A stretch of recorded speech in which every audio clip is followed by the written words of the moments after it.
হ্যাঁ, ফুলকপি বাঁধাকপির একঘেয়েমি কাটাতে আজকে বানাচ্ছি তোমাদের পছন্দের ব্রোকলির সবজি। নাড়াচাড়া করে এবার দিলাম টমেটো বাটা, জিরে বাটা, আদা বাটা, শুকনো লঙ্কা ও কাঁচা লঙ্কা বাটা,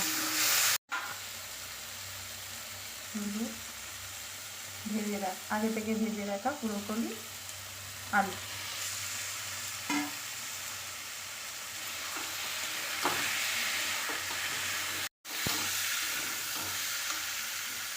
কষানো হয়ে গেলে দিয়ে দেবো পরিমাণ মতো জল।